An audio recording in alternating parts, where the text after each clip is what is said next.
Morning. അപ്പോൾ നമ്മൾ കഴിഞ്ഞ ദിവസം ബട്ടൂരി ഉണ്ടാക്കിയില്ലേ? ബട്ടൂരിയുടെ കൂടെ കഴിക്കാൻ നമുക്ക് അടിപൊളി ഒരു ചന്ന മസാല വേണ്ടേ? ബട്ടൂരിക്ക് എപ്പോഴും ഏറ്റവും നല്ല കോമ്പിനേഷൻ എന്ന് പറഞ്ഞിട്ടുണ്ടെങ്കിൽ ചന്ന മസാലയാണ്. ചന്ന മസാല നമുക്ക് ഹോട്ടലിൽ കിട്ടുന്ന അതേ രീതിയിൽ തന്നെ തയ്യാറാക്കാം. വീട്ടിലുള്ള ഇൻഗ്രീഡിയൻസ് മാത്രം മതി. നമ്മൾ പുറമേ നിന്ന് വേറെ സ്പെഷ്യലായിട്ട് ഒന്നും വാങ്ങിക്കേണ്ട ആവശ്യമില്ല. അപ്പോൾ വീട്ടിലുള്ള ഇൻഗ്രീഡിയൻസ് ഉപയോഗിച്ച് എങ്ങനെയാണ് നമുക്ക് നമ്മുടെ ചന്ന മസാല തയ്യാറാക്കുന്നത് നോക്കാം. നമുക്ക് നമ്മുടെ ഇൻഗ്രീഡിയൻസ് നോക്കാം. ഞാനിപ്പോൾ 3/4 കപ്പ് വെള്ളക്കടല 8 മണിക്കൂർ സോക്ക് ചെയ്തെടുത്തിട്ടുണ്ട്. അതിലേക്ക് 2 സവോള എടുത്തിട്ടുണ്ട്, ഒരു മീഡിയം വലിപ്പമുള്ള തക്കാളി എടുത്തിട്ടുണ്ട്, 2 പച്ചമുളക് എടുത്തിട്ടുണ്ട്. പച്ചമുളക് നമ്മുടെ എരിവനുസരിച്ച് എടുക്കാം കേട്ടോ. പിന്നെ ഒരു ചെറിയ പീസ് ഇഞ്ചി എടുത്തിട്ടുണ്ട്, ഒരു 7-8 അല്ലി വെളുത്തുള്ളി എടുത്തിട്ടുണ്ട്. ചെറിയ അല്ലി വെളുത്തുള്ളി ആയതുകൊണ്ടാണ് 7-8 അല്ലി വെളുത്തുള്ളി എടുത്തിട്ടുള്ളത്. ഒരു ചെറിയ പിടി മല്ലിയില എടുത്തിട്ടുണ്ട്, കുറച്ച് മല്ലിയില മതി.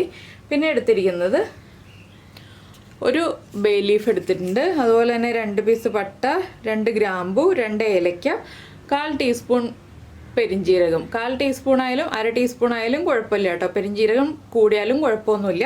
അപ്പോൾ ആദ്യം നമുക്ക് ഈ ഒരു കടല ഒന്ന് വേവിച്ചെടുക്കണം.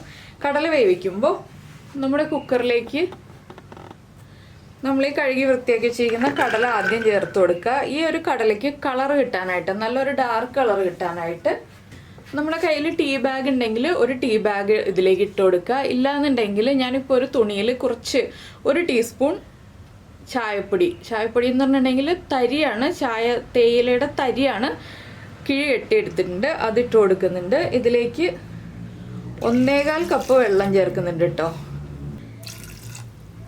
വെള്ളത്തിൻ്റെ അളവ് നമ്മുടെ കയ്യിലുള്ള കടലയുടെ കുക്കിംഗ് ടൈം അനുസരിച്ച് വ്യത്യാസം വരുത്തുക. എന്താണെന്ന് വെച്ചാൽ ചില കടലയ്ക്ക് വേവ് കൂടുതലായിരിക്കും, അപ്പോൾ വെള്ളം കൂടുതൽ ചേർക്കുക. വേവ് കുറവാണെന്നുണ്ടെങ്കിൽ വെള്ളം കുറച്ച് ചേർത്താൽ മതി. ഒരു 3/4 ടീസ്പൂൺ ഉപ്പും ചേർത്തിട്ടുണ്ട്. ഇത്രയും ചേർത്തിട്ട് നമുക്കൊന്ന് 4 വിസിൽ വരുന്നത് വരെ കുക്ക് ചെയ്തെടുക്കാം. ഈ ഒരു കടല 4 വിസിലാകുമ്പോൾ കുക്കായി കിട്ടും. നിങ്ങളുടെ കയ്യിലുള്ള കടലയുടെ കുക്കിംഗ് ടൈം അനുസരിച്ച് എത്ര വിസിൽ വരുന്നത് വരെയാണോ അത്രയും വിസിൽ വരുന്നത് വരെ കുക്ക് ചെയ്തെടുക്കുക. ഈ സമയത്ത് നമുക്ക് നമ്മുടെ വെളുത്തുള്ളിയും ഇഞ്ചിയും പച്ചമുളകും സവോളയും എല്ലാം കട്ട് ചെയ്തെടുക്കാം. അതിനുശേഷം നമുക്ക് കറി റെഡിയാക്കാം. ഇപ്പോൾ നമ്മുടെ കുക്കറിൻ്റെ വിസിലൊക്കെ വന്നിട്ടുണ്ട്. ഇനി പ്രഷർ പോകുന്നത് വരെ നമുക്ക് വെയിറ്റ് ചെയ്യാം. ഈ സമയത്ത് ഞാൻ സവോള നീളത്തിൽ ചെറുതായിട്ട് കട്ട് ചെയ്തെടുത്തു കേട്ടോ. നീളത്തിൽ കട്ട് ചെയ്തിട്ടൊന്ന് 3 കുറുകെ കട്ട് ചെയ്തെടുത്തു. ഇഞ്ചിയും വെളുത്തുള്ളിയും പൊടിയായിട്ട് കട്ട് ചെയ്തെടുത്തു. പച്ചമുളക് ഒന്ന് ചരിച്ച് 3 കട്ട് ചെയ്തെടുത്തു. തക്കാളി ചെറിയ പീസുകളായിട്ട് കട്ട് ചെയ്തെടുത്തു. ഇനി നമുക്കിതൊക്കെ ഒന്ന് വഴറ്റിയെടുക്കണം. ഇപ്പോൾ നമ്മളൊരു പാൻ വെച്ചിട്ടുണ്ട്. പാനിലേക്ക് നമുക്ക് വെജിറ്റബിൾ ഓയിൽ ഒഴിക്കാം. വെളിച്ചെണ്ണയിൽ ഈ ഒരു കറി ചെയ്യുന്നത് ശരിയാവില്ല. ടേസ്റ്റ് കൂടുതൽ വരുന്നത് വെജിറ്റബിൾ ഓയിലിൽ ചെയ്യുമ്പോഴാണ്. ഒരു 2 ടേബിൾ സ്പൂൺ വരെ വെജിറ്റബിൾ ഓയിൽ ഒഴിച്ചു കൊടുക്കാം കേട്ടോ. ഇനി ഓയിലൊന്ന് ചൂടായി വരട്ടെ. അതിന് ശേഷം വേണം നമുക്ക് ബാക്കിയുള്ള കാര്യങ്ങളൊക്കെ ആഡ് ചെയ്യാനായിട്ട്. അപ്പോൾ നിങ്ങളുടെ കയ്യിൽ കസൂരി മേത്തി ഉണ്ടെന്നുണ്ടെങ്കിൽ ഒന്ന് ചെറുതായിട്ട് ചൂടാക്കി വെച്ചോളൂ. പാനിലിട്ട് ഒന്ന് ഡ്രൈ റോസ്റ്റ് ചെയ്ത് വെച്ചോളൂ. ഡ്രൈ റോസ്റ്റ് ചെയ്തിട്ട് പൊടിച്ച് ചേർക്കുമ്പോൾ കൂടുതൽ എളുപ്പത്തിൽ നമുക്ക് പൊടിച്ച് ചേർക്കാനും പറ്റും, കൂടുതൽ ഫ്ലേവറും കിട്ടും. അതുകൊണ്ടാണ് ചെറുതായിട്ടൊന്ന് ചൂടാക്കി വെച്ചോളൂ എന്ന് പറഞ്ഞത്. അപ്പോൾ ഓയിലൊന്ന് ചൂടായി വരട്ടെ.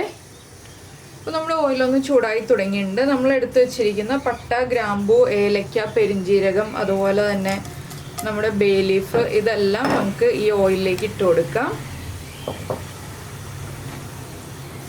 ഇതൊന്ന് ചെറുതായിട്ട് ചൂടായി തുടങ്ങുമ്പോൾ നമ്മൾ റെഡിയാക്കി വെച്ചിരിക്കുന്ന ഇഞ്ചി വെളുത്തുള്ളി ഉണ്ടല്ലോ, അതിട്ട് കൊടുക്കുക. ആ ഇഞ്ചിയുടെയും വെളുത്തുള്ളിയുടെയും ഫ്ലേവർ നമ്മുടെ ഓയിലിലേക്ക് ഒന്ന് കിട്ടിക്കഴിഞ്ഞിട്ട് വേണം നമുക്ക് ബാക്കിയുള്ള കാര്യങ്ങൾ ഇതിലേക്ക് ആഡ് ചെയ്യാനായിട്ട്. ഇഞ്ചിയും വെളുത്തുള്ളിയും ഇട്ട് ഒന്ന് ചൂടായി വരുമ്പോൾ തന്നെ നമ്മൾ സവോള ചേർത്ത് കൊടുക്കുക. അതുപോലെ തന്നെ പച്ചമുളകും ചേർക്കുക. ഇനി ഈ സവോള ഒന്ന് നന്നായിട്ട് കളർ മാറി വരുന്നത് വരെ നമ്മളൊന്ന് ഇളക്കി കൊടുത്തുകൊണ്ടിരിക്കുക. ഇപ്പോൾ നമ്മുടെ സവോളയുടെ കളറൊക്കെ ഒന്ന് മാറി തുടങ്ങിയിട്ടുണ്ട്. ഇനി ഫ്ലെയിം കുറച്ച് വെച്ചിട്ട് ഇതിലേക്ക് പൊടികൾ ചേർത്ത് തുടങ്ങാം. ആദ്യം ഞാൻ ചേർക്കുന്നത് ഒരു 1/4 ടീസ്പൂൺ മഞ്ഞൾപ്പൊടി. നമ്മൾ കടലയിൽ മഞ്ഞൾപ്പൊടി ചേർത്തിട്ടില്ല, അതുകൊണ്ട് തന്നെ ഒരു 1/4 ടീസ്പൂൺ മഞ്ഞൾപ്പൊടി ചേർക്കുന്നുണ്ട്. മഞ്ഞൾപ്പൊടി ചേർത്തിട്ട് ഒന്ന് ഇളക്കി കൊടുക്കുക. ഇനി അടുത്തതായിട്ട് ചേർക്കുന്നത് മല്ലിപ്പൊടിയാണ്. മല്ലിപ്പൊടി ചേർക്കുന്നത് 1/4 ടീസ്പൂണാണ് കേട്ടോ. ടീസ്പൂണാണ്, ടേബിൾ സ്പൂൺ അല്ല. 1/4 ടീസ്പൂൺ മല്ലിപ്പൊടി ചേർത്തിട്ടുണ്ട്. പിന്നെ നിങ്ങൾക്ക് എരിവുള്ള മുളക് പൊടി ഇതിലേക്ക് ചേർക്കണം എന്നുണ്ടെങ്കിൽ എരിവുള്ള മുളക് പൊടി ഒരു 3/4 ടീസ്പൂൺ ചേർക്കാം. ഞാനിപ്പോൾ കാശ്മീരി ചില്ലി പൗഡറാണ് ചേർക്കാൻ പോകുന്നത്. കാശ്മീരി ചില്ലി പൗഡറും 1/4 ടീസ്പൂൺ തന്നെയാണ് ചേർക്കുന്നത്. കാശ്മീരി ചില്ലി പൗഡർ ചേർക്കുമ്പോൾ നല്ലൊരു കളർ കിട്ടും നമ്മുടെ കറിക്ക്. അതുകൊണ്ടാണ് കാശ്മീരി ചില്ലി പൗഡർ തന്നെ ചേർക്കുന്നത്. അല്ലെങ്കിൽ 1/2 ടീസ്പൂൺ എരിവുള്ള മുളക് പൊടിയും 1/4 ടീസ്പൂൺ കാശ്മീരി ചില്ലി പൗഡറും ചേർത്തിട്ട് നമുക്ക് ഈ റെസിപ്പി ചെയ്യാം. ഇനി അടുത്തതായിട്ട് ചേർക്കുന്നത്, ഇതിനെല്ലാം ആവശ്യമായ എണ്ണ നമ്മുടെ പാനിൽ ഉണ്ടാവണം. 1/4 ടീസ്പൂൺ ഗരം മസാലപ്പൊടി, അതുപോലെ തന്നെ നമ്മുടെ ചെറിയ ജീരകമില്ലേ, ചെറിയ ജീരകം വറുത്ത് പൊടിച്ചത് 1/4 ടീസ്പൂൺ ചേർത്ത് കൊടുക്കുക. വറുത്ത് പൊടിച്ചതാണ്, വറുക്കാതെ പൊടിക്കരുത്, വറുത്ത് തന്നെ പൊടിക്കുക. എണ്ണയിൽ വറുത്തിട്ടല്ല, ജസ്റ്റ് ചൂടാക്കി പൊടിച്ചെടുക്കുക. ഇനി പൊടികളൊക്കെ കുക്കായി വരുന്നത് വരെ ലോ ഫ്ലെയിമിൽ വെച്ചിട്ട് ഇളക്കി കൊടുക്കുക. ഹൈ ഫ്ലെയിമിൽ വെക്കരുത്, പൊടികൾ കരിഞ്ഞു പോവും. പൊടികളൊക്കെ ഒന്ന് നന്നായിട്ട് കുക്കായി വരുമ്പോൾ നമ്മൾ കട്ട് ചെയ്ത് വെച്ചിരിക്കുന്ന തക്കാളി ചേർത്ത് കൊടുക്കാം.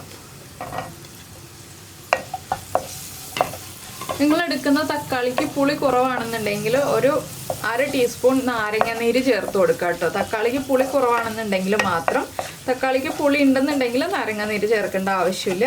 ഇനിയിപ്പോൾ ഇതെല്ലാം ചേർത്തിട്ട് ഇളക്കി മിക്സ് ചെയ്തിട്ട് ഒന്ന് അടച്ചു വെക്കണം. ഈ തക്കാളി ഒന്ന് ഉടഞ്ഞു വരണം, അതുവരെ നമ്മളൊന്ന് അടച്ചു വെച്ച് കുക്ക് ചെയ്തെടുക്കണം. 2 മിനിറ്റ് അടച്ചു വെച്ചിട്ട് പിന്നെ ഒന്ന് ഉടച്ചെടുത്താൽ മതി തക്കാളി. അപ്പോൾ ഞാനിതൊന്ന് അടച്ചു വെക്കട്ടെ. ഇപ്പോൾ നമ്മുടെ തക്കാളിയൊക്കെ നന്നായിട്ട് ഉടഞ്ഞു വന്നിട്ടുണ്ട്. ഇനി നമുക്കിതിലേക്ക് വേവിച്ച് വെച്ചിരിക്കുന്ന കടല ചേർത്ത് കൊടുക്കാം. അപ്പോൾ ഞാൻ കടലയിൽ ഇട്ടിരുന്ന ആ ഒരു ഇതുണ്ടല്ലോ, ചായയുടെ ആ ഒരു കെട്ട്, ചായപ്പൊടി ഇട്ടിരുന്ന കെട്ട്, അതെടുത്ത് മാറ്റിയിട്ടോ. ഇനി നമുക്കിതൊന്ന് ഇളക്കി മിക്സ് ചെയ്തതിന് ശേഷം ഒന്ന് തിളയ്ക്കാൻ വേണ്ടി വെയിറ്റ് ചെയ്യാം. തിളച്ച് ഈ ഒരു ഗ്രേവി കടലയിലേക്ക് പിടിച്ച് വരണം. അതിനായിട്ട് നമുക്ക് വീണ്ടും ഒന്ന് അടച്ചു വെക്കണം. ഇതിലേക്ക് ഇപ്പോൾ തന്നെ കുറച്ച് കസൂരി മെത്തി ഒന്ന് പൊടിച്ച് ചേർക്കാം. നമ്മുടെ കയ്യിലിട്ടൊന്ന് തിരുമ്മിയിട്ട് ഇതുപോലെ കൈയുടെ നടുഭാഗത്ത് വെച്ചിട്ട് ഒന്ന് തിരുമ്മി പൊടിച്ച് ചേർത്ത് കൊടുക്കാം. കസൂരി മേത്തിയുടെ ഫ്ലേവറും കൂടി നമ്മുടെ കറിയിലേക്ക് പിടിക്കാനാണ് നമ്മളിപ്പോൾ തന്നെ ചേർത്ത് കൊടുക്കുന്നത്. ഇനിയിപ്പോൾ ഇതൊന്ന് തിളച്ച് ഒന്ന് കുറുകി വരട്ടെ. കടലയൊക്കെ ഒന്ന് ചെറുതായിട്ട് ഉടച്ചു കൊടുക്കുക കേട്ടോ. എന്താണെന്ന് വെച്ചാൽ ചെറുതായിട്ടൊന്ന് ഉടച്ചു കൊടുത്താലേ നമ്മുടെ കറി ഒന്ന് കുറുകി കിട്ടുള്ളൂ. ഒരുപാട് ഉടയ്ക്കണ്ട, ചെറുതായിട്ടൊന്ന് ഉടയ്ക്കുക. അപ്പോൾ നമുക്ക് പല രീതിയിൽ ചന്ന മസാല ഉണ്ടാക്കാം. ഇതൊരു വളരെ ഈസി ആയിട്ടുള്ള രീതിയാണ്. അപ്പോൾ നിങ്ങൾ ഇങ്ങനെ ഉണ്ടാക്കി നോക്കിയിട്ടില്ലെങ്കിൽ ഉറപ്പായിട്ട് ഇങ്ങനെ ഒന്ന് ട്രൈ ചെയ്ത് നോക്കിക്കോളൂ. ഇതൊന്ന് കുറുകി വരട്ടെ, നമുക്ക് അടച്ചു വെച്ച് തിളപ്പിച്ചെടുക്കാം. അപ്പോൾ നമ്മുടെ കറി കണ്ടോ ഒന്ന് കുറുകി എണ്ണയൊക്കെ തെളിഞ്ഞു വന്നിട്ടുണ്ട്. ഇനി ഇതിലേക്ക് നമുക്ക് എരിവും ഉപ്പും എല്ലാം ഒന്ന് ബാലൻസ് ചെയ്യാനായിട്ട് 1 പിഞ്ച് പഞ്ചസാര ചേർത്ത് കൊടുക്കാം. 1 പിഞ്ച് പഞ്ചസാരയും കൂടി ചേർത്താലേ പെർഫെക്റ്റ് ആവുള്ളൂ കേട്ടോ. പഞ്ചസാര ചേർത്ത് ഒന്ന് ഇളക്കുക. ഇപ്പോൾ തന്നെ നിങ്ങൾക്ക് മനസ്സിലായിട്ടുണ്ടാവും എത്രത്തോളം തിക്കായിട്ടുണ്ട് നമ്മുടെ ഗ്രേവി എന്നുള്ളത്. കണ്ടോ, നല്ല തിക്കായി വന്നിട്ടുണ്ട്. അപ്പോൾ ഞാൻ 1 ടീസ്പൂണാണ് കസൂരി മേത്തിയുടെ അളവ് പറഞ്ഞത്, 1 ടീസ്പൂൺ തന്നെ ചേർത്തിട്ടുണ്ട്. വേണമെങ്കിൽ കസൂരി മേത്തിയുടെ ഫ്ലേവർ കൂടുതൽ താല്പര്യമുണ്ടെങ്കിൽ 1/4 ടീസ്പൂൺ വരെ ചേർത്ത് കൊടുക്കാം. വീണ്ടും 1 മിനിറ്റും കൂടി നമുക്കൊന്ന് അടച്ചു വെച്ച് ഒന്നുകൂടി ഒന്ന് തിളപ്പിച്ചെടുക്കാം. എന്താണെന്ന് വെച്ചാൽ നിങ്ങൾക്ക് ഇത്രയും ഗ്രേവി വേണമെന്നുണ്ടെങ്കിൽ ഇപ്പോൾ ഫ്ലെയിം ഓഫ് ചെയ്യാം കേട്ടോ. ഞാനപ്പോൾ ഒന്നുകൂടി കുറുകിയിരിക്കുന്ന രീതിയിലാണ് ഈ ഒരു കറി ചെയ്തെടുക്കുന്നത്. അപ്പോൾ ഒന്നുകൂടി ഒന്ന് കുറുകി വരട്ടെ. അപ്പോൾ നിങ്ങൾക്ക് ഈ ഒരു റെസിപ്പി ഈസി ആയിട്ട് തോന്നുന്നുണ്ടോ, ഇഷ്ടമായി എന്നുണ്ടെങ്കിൽ ഒന്ന് ലൈക്ക് ചെയ്യാനും കമൻറ്റ് ചെയ്യാനും ഒന്നും മറന്നു പോകരുത്. അതുപോലെ നമ്മുടെ ചാനൽ ആദ്യമായിട്ട് കാണുകയാണ്, നമ്മുടെ വീഡിയോ പ്രസൻറ്റ് ചെയ്യുന്ന രീതിയൊക്കെ ഇഷ്ടമായി എന്നുണ്ടെങ്കിൽ ഒന്ന് സപ്പോർട്ട് ചെയ്യണേ. അപ്പോൾ ഞാൻ എന്താ വീണ്ടും അടച്ചു വെച്ചിട്ട് 1 മിനിറ്റ് ആയി. ഇനി നമുക്കിതിലേക്ക് കുറച്ച് മല്ലിയിലയും കൂടി വിതറി കൊടുത്തിട്ട് നമ്മുടെ ഫ്ലെയിം ഓഫ് ചെയ്യാം. ഇനി ചൂട് മാറി വരുമ്പോൾ കറക്റ്റ് ആയിക്കോളും. ഇത്രയേ ഉള്ളൂ നമ്മുടെ ചന്ന മസാലയുടെ പരിപാടി. അപ്പോൾ സബ്സ്ക്രൈബ് ചെയ്തിട്ടില്ല എന്നുണ്ടെങ്കിൽ ഇപ്പോൾ തന്നെ ഒന്ന് സബ്സ്ക്രൈബ് ചെയ്ത് ആ റൈറ്റ് സൈഡിലുള്ള സബ്സ്ക്രൈബ് എന്ന ബട്ടൻ്റെ റൈറ്റ് സൈഡിലുള്ള ബെല്ലൈക്കണും കൂടി ഒന്ന് ക്ലിക്ക് ചെയ്തോളൂ. അപ്പോൾ ഓൾ എന്നൊരു ഓപ്ഷൻ കാണാം. ആ ഓളും കൂടി പ്രസ് ചെയ്തിട്ടുണ്ടെങ്കിൽ ഞാൻ എപ്പോഴും വീഡിയോ അപ്ലോഡ് ചെയ്യുമ്പോൾ നിങ്ങൾക്ക് നോട്ടിഫിക്കേഷൻ വരും. അപ്പോൾ എന്തായാലും നമുക്ക് നമ്മുടെ അടുത്ത റെസിപ്പിയുമായിട്ട് അടുത്ത ദിവസം വീണ്ടും കാണാം.